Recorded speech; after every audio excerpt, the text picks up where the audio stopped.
Let's get started. I've always been a fan of the 50s and 60s Westerns. I'm old enough to have seen them when they originally appeared on TV, and they were special. Everyone in the family could sit down and watch them together, even those considered adult Westerns. There was violence and language, bad language, and sex, but it wasn't explicit.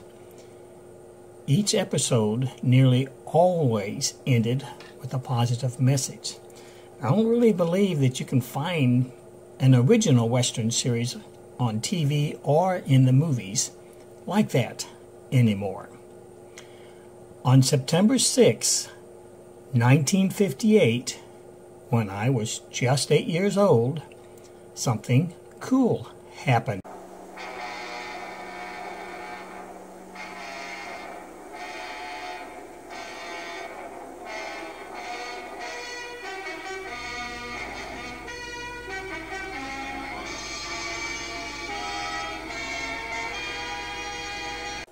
That obviously was the theme song from Wanted Dead or Alive.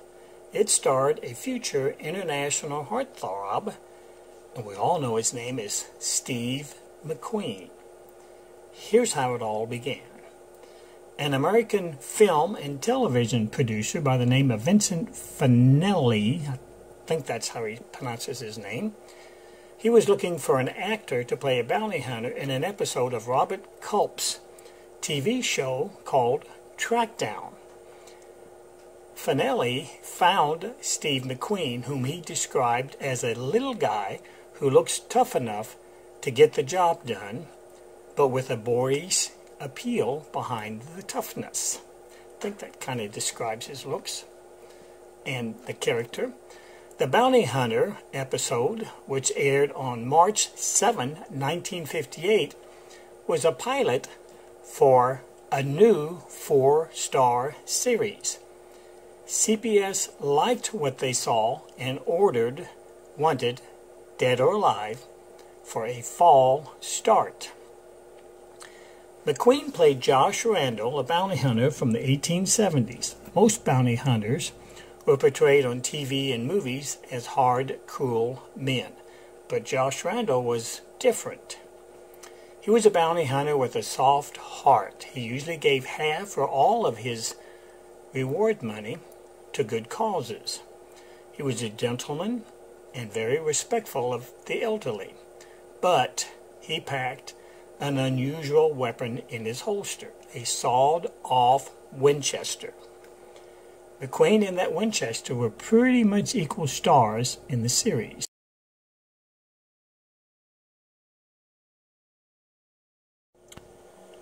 The Bounty Hunter episode of Trackdown was written specifically as a pilot for Wanted Dead or Alive. In that episode, Robert Culp's character, Texas Ranger Hobie Gilman, decides to investigate the bounty hunter Josh Randall. Here's a couple of scenes from that episode, but he wants to investigate him because they're going to work together. And by the end of the episode, Gilman decides that Randall is just a decent guy doing an ugly job. Like most TV cowboys, Josh Randall was a fast draw. He could draw his Mars leg from his holster with blazing speed. The bounty hunter's holstered gun was a 44-40 sawed-off 1892 Winchester carbine. His bullet loops, if you look at them, they were filled with 45-70 cartridges for dramatic effect. There were actually 3 Mars legs used during the filming of the series, and if you pay attention, you'll notice that the shape of the lever and the barrel changed. It made quite an impression. In fact, that gun and Steve McQueen is what most people remember about the show.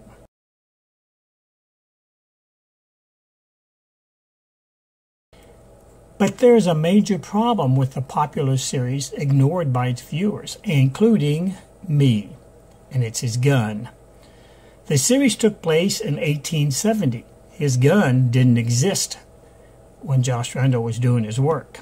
Josh Randall could not have used that gun. Goes to show you just how cool Steve McQueen was. He made us believe. Didn't matter if his gun was real. He looked cool with it on his hip.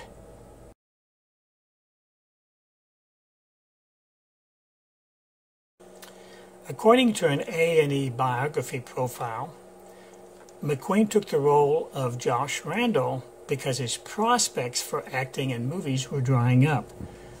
When the series started becoming a hit, he began getting more and more noticed by the film industry.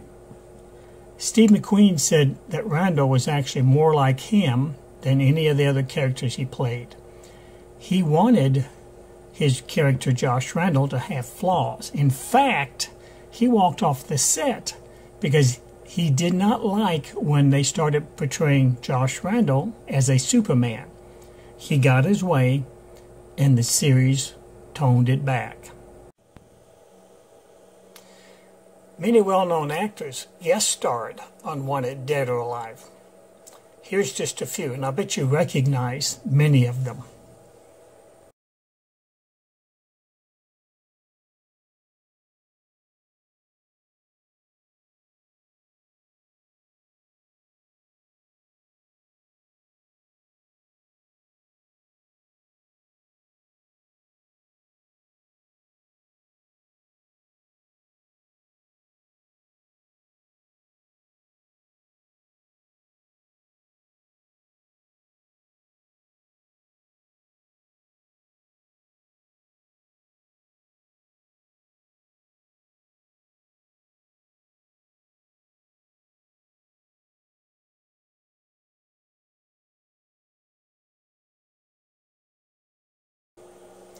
Here's some trivia associated with Steve McQueen and Wanted Dead or Alive. While he was making that movie, or this TV show, he was given an opportunity to star in a Western called, I'll bet you know it, The Magnificent Seven. But the movie was being filmed at the same time that he was doing the series. And he found out that there was only one way that he could get out of the series long enough to be able to film that movie, and that was with something called medical leave. So he faked an accident, and according to a source, what he did was he crashed his car into a tree, receiving minor cuts, some muscle pulls, some bruises, and he got his medical leave. The series went on temporary hiatus while he filmed The Magnificent Seven.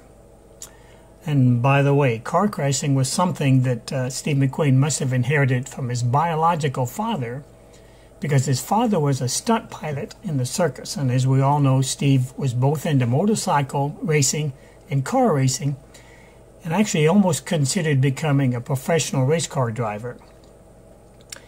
There was a movie sequel to Wanted Dead or Alive. It starred Rutger Hauer as Josh Randall's descendant, Nick Randall. In the movie, in the first few episodes of Wanted Dead or Alive, Josh Randall rode a horse. He always rode a horse, but the horse he rode in the beginning of the series had a name, and that horse's name was Ringo. That horse threw Steve McQueen 6 times in a 5-week period and bit him on 3 occasions. McQueen said about the horse, "It's a good thing he likes me." In December 1987, 4-Star International colorized Wanted Dead or Alive. That made it the first vintage TV series to be completely colorized. Did you know that Steve McQueen was the first choice for the role in Butch Cassidy and Sundance Kid? But negotiations broke down because of billing.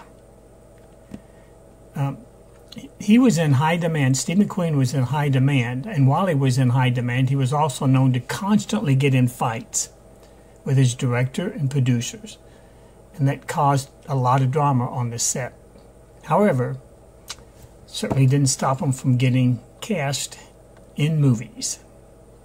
Wanted Dead or Alive lasted for 3 seasons from September 6, 1958 until March 29, 1961, 94 episodes. Steve McQueen was known for his coolness.